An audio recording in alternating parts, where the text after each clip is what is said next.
Okay, so when it comes to their house, home sellers, they only have four options to use in order to deal with that house. Option number one will be just to leave the house empty. Just to leave it alone. They're going to be paying the mortgage if there is any mortgage. They're going to be paying the insurance. They're going to be paying property taxes every year. However, nobody's going to be living there. So they're just going to leave the house abandoned. Sometimes these houses are boarded up, distressed, ugly, nasty. You know, you're going to find these type of properties while driving around different towns in your state, in your city. That would be option number one. Option number two that they have is just to rent the house. That's their option number two. They can always rent the house to a family to live there and just collect rent every month and every year. Fine. Option number three will be for them to sell the house themselves, as opposed to be selling the house with a real estate agent. So in order to save money on the commission, they can sell the house by themselves. And by doing that, they have option. That'll be, let's call that their third option. Option number four will be to have the house sold by a real estate agent, by a licensed real estate agent of the state the property is located, the house is located. Now, your job as a professional real estate investor is to destroy, to annihilate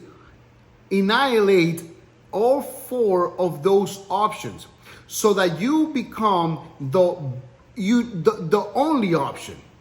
So you want the property owners, the home sellers, to understand that it's in their best interest to sell the house to you as a cash buyer, as an investor cash buyer, as opposed to leaving the house empty, renting the house, selling the house for sale by owner, by themselves, or listing the house on the market in order for them to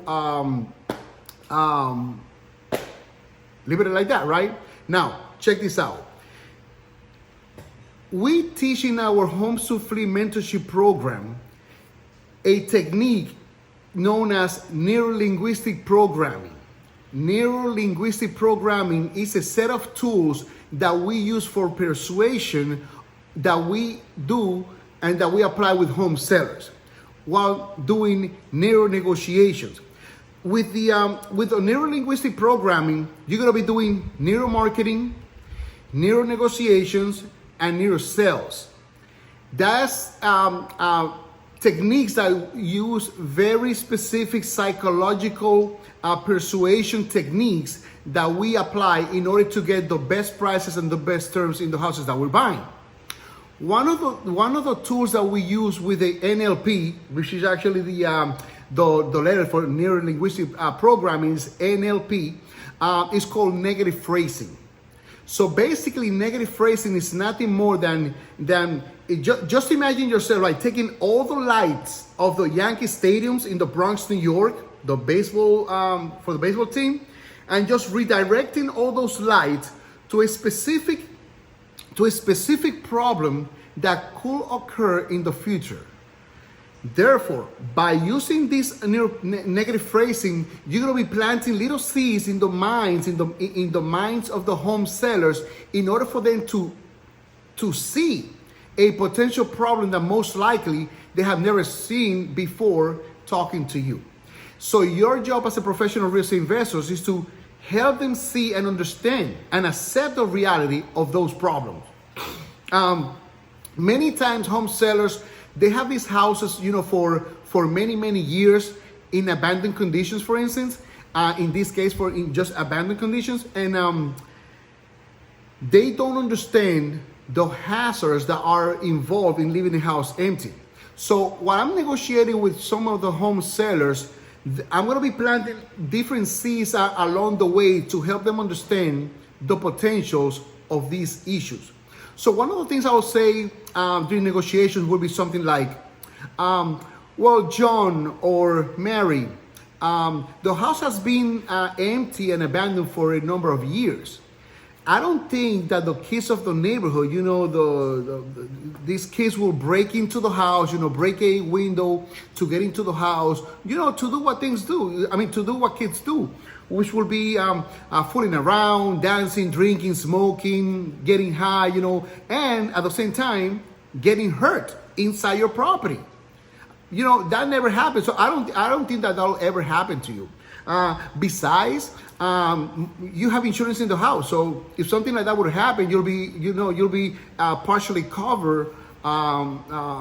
In this event, John or Mary, there'll be a number of incidents where kids, they break into these abandoned houses just to fool around, and either they get caught with a glass, or they get electrocuted by wires, or they get harmed by people living there, squatters living inside the house.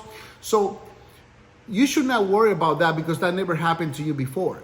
So what I just did in making this negative phrasing comment was just to planting the seed in their mind, in their subconscious mind, that will then flourish. Most likely not immediately, but it could happen that same night when they go to bed, start thinking about what was discussed in the afternoon while I was there. Or this could happen in the next few days, the next few weeks, or it doesn't matter, even the next few months. As a professional risk investor, your job is to plant these seeds about things that could happen in their property that can truly hurt them. And your job is to help them see it so that doesn't happen to them. And by doing that, you have just basically annihilate the option number one, which will be to leave the house empty and vacant. Another of the things that we use during this type of negotiations is that we say, well, based on our research, we understand that you have a mortgage that you'll be paying every month in this house, so the house is not fully paid off. So you're paying, this is just an example. So let's assume that they're paying $2,000 per month in mortgage. And then let's also assume that they have, if they're paying $2,000 a month, that means that they're paying $24,000 a year in mortgage alone, in a house that is vacant, that is abandoned, that is most likely boarded up. They're going to be paying property taxes every year. So let's assume that the property taxes is $5,000. So $5,000 plus that $24,000 of mortgage, that's already right there, $29,000. Plus, let's say that they're also paying insurance. Most of these houses, they have to pay insurance on them. So let's say that that's another $1,000. So at the end of the day, they're going to be paying anywhere between, they're going to actually not pay. They're going to be flushing down the toilet. And as a professional real estate investor, it's your job to make them understand, that they had to cut this loss. So they're flushing between $30,000, $31,000 a year down the toilet just to have a house vacant. However, by selling the house to me, by selling the house to you, the investor, the cash buyer investor, they're going to be saving that amount of money every year.